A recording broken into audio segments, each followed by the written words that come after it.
J'aimerais relever quelques petites choses. La première, c'est que lorsqu'on essaie de faire comme si les éléments de la répression, de l'appareil répressif, agissaient à l'insu du président de la République, pour dire qu'ils ne suivent pas ce que le président de la République dit. Non, c'est lui qui est l'organisateur de cette répression.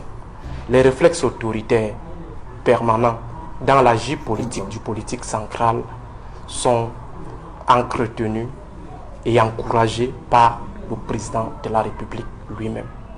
C'est-à-dire que dans ses ambitions pourvoiristes éternitaires, il a misé sur la répression.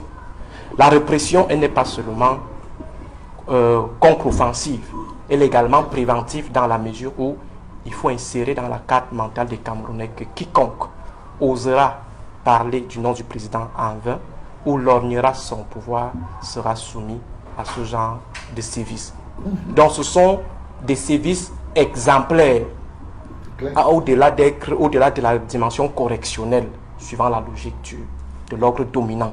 Donc c'est-à-dire que quiconque tentera de faire ce que Mama Pilon a eu à faire sera soumis à ce genre de sévices. Lorsque le professeur Edmond Bilois évoque un bon nombre d'éléments en attendant que la loi soit... Nous avons un cas simple. Une maman d'une 60aine d'années pose son problème, agresse sa demande à l'État du Cameroun de manière pacifique. Vous la récupérez, vous la tabassez pendant des jours, vous lui privez de l'eau, vous demandez à cette maman de se mettre à chanter Paul Biya et Shoga. Je ne sais pas quel est le rapport entre la beauté du président de la République et les sévices imposés à la femme, ou alors ce qu'on lui reproche. Et vous voyez que dans une société qui a encore un équilibre assez précaire, on ne doit pas tolérer un bon nombre de situations, parce que si ce n'est pas cette dame qui est montée sur Mama Pilon, ça sera forcément son enfant ou son petit-fils qui payera la note de ce qu'elle a eu à faire, ce qu'on appelle vulgairement le karma. Autre chose, la dimension ethnique de l'engagement politique au Cameroun. Ces étiquetages, à chaque fois, lorsqu'on n'est pas d'accord, il faut qu'on vous colle un parti politique. C'est comme si, indépendamment d'une filiation partisane, on ne peut pas écrire, on ne peut pas marquer son désaccord à l'égard de l'État ou vis-à-vis de l'État. À chaque fois, il faut rappeler que la contestation, c'est pour les autres. Ça veut dire, c'est comme si les bêtis, parce que moi, je suis bêtis, je suis un étonne. C'est comme si moi, je n'avais pas de problème personnel, que je devrais normalement faire table rase, parce que un bêtis serait au pouvoir. En quoi? Quels sont des bénéfices que je tire du fait qu'un bêtis soit au pouvoir? Est-ce que l'eau là au bas là parce qu'il y a un bêtis au pouvoir? Est-ce que l'eau là ça parce qu'il y a un bêtis au pouvoir? Vous voyez des gens qui adhèrent à cette idée de tribalisation du pouvoir ou alors du pouvoir du village, et pourtant eux-mêmes sont des premières victimes de ce pouvoir du village. Il faut voir le dénuement dans lequel se trouve un bon nombre de personnes qui racontent à chaque fois qu'il faut aller faire ça chez vous. Donc c'est comme si dire que Biya n'est pas bon, il faut être forcément un non-bêtis. Dire que Biya n'est pas bon, il faut forcément faire allégeance aux Bamileke, aux nordistes. C'est comme si on désubstantialisait ceux qui sont bêtis. Ça veut dire que je ne devrais plus dire que Biya n'est pas bon, tout simplement parce que je suis bêtis et que je devrais faire des efforts pour que le pouvoir reste bêtis. Mais qu'est-ce que j'ai comme avantage? Parce que le Camerounais doit rester acteur rationnel. Qu'est-ce que je gagne avec Biya au pouvoir? Qu'est-ce que je gagne avec Kamto au pouvoir? Qu'est-ce que je gagne avec Bello Bouba au pouvoir? Voilà ce qui doit être aux commandes des logiques d'action en politique. Un autre élément qu'il faut relever ici, c'est que le pouvoir de Yaoundé, a toujours pensé à l'éternisation de son commandement. On a l'impression que les gens ne pensent pas à demain. Ils ne se disent pas qu'un jour, on pourrait se retrouver dans la situation de Dieudonné Oyono. Parce que ce que nous maîtrisons de cette affaire, de l'opération Épervier, c'est tout simplement une opération de règlement de compte politique fondée sur des frasques réels ou non réels des acteurs qui sont interpellés. Ça veut dire quoi? Ça veut dire que tous ces gars qui constituent le système ne sont innocents que lorsqu'on ne les a pas encore inculpés. Ça veut dire qu'ils sont des potentiels détourneurs de fonds publics. Suivant donc cette présomption qui est assez soutenable, le politique ou alors les clans politiques usent de cette dynamique, de cette présomption pour neutraliser leurs adversaires. Ce qui s'est passé avec le professeur Oyono est pratiquement la même chose avec l'ancien directeur général de la CIATV, Amadou, qui a déjà pratiquement épuisé, je pense, 88 renvois ou 89 renvois. Et vous voyez que c'est incompréhensible, c'est insoutenable. Mais, au demeurant, ce que nous nous disons, c'est que les joueurs d'un Njambo se neutralisent entre eux. Personne ne les a envoyés aller jouer au Njambo. Ils partent jouer au Njambo. Le professeur Dieudonné Oyono, il est parti jouer au Njambo. Parce que vous mêlez à la politique du président de la République. S'insérer dans son système, c'est souscrire de manière totale au Njambo. Et dans le Njambo, il ne faut pas que des gens qui sont allés faire leurs choses, là où ils se trouvent au terre, là où ils sont en train de fumer leur chanvre, arrivent au quartier, commencent à interpeller tout le quartier. Pourtant, personne ne les a envoyés. Donc, nous sommes solidaires, mais nous rappelons également à ces gars du système que lorsqu'on se rapproche de Maman, il y a de fortes chances que, ou du roi soleil, il y a de fortes chances que vos ailes brûlent, ou alors soient attaquées par la chaleur du roi Maman, donc du roi soleil. Ce qui arrive donc au professeur Oyono, c'est un règlement de compte adossé sur des présomptions généralement plausibles et soutenables. Quoi de mieux, bonjour les enfants, quoi de mieux que de commencer la semaine avec un classique signé Aristide Mono. Quoi de mieux, comment pouvons-nous commencer la semaine mieux qu'avec un classique signé Aristide Mono?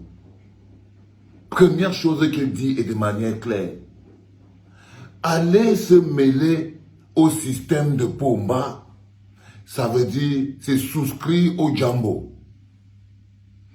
Aller se mêler au système de Bomba voudrait dire qu'on a décidé de jouer au Njambo.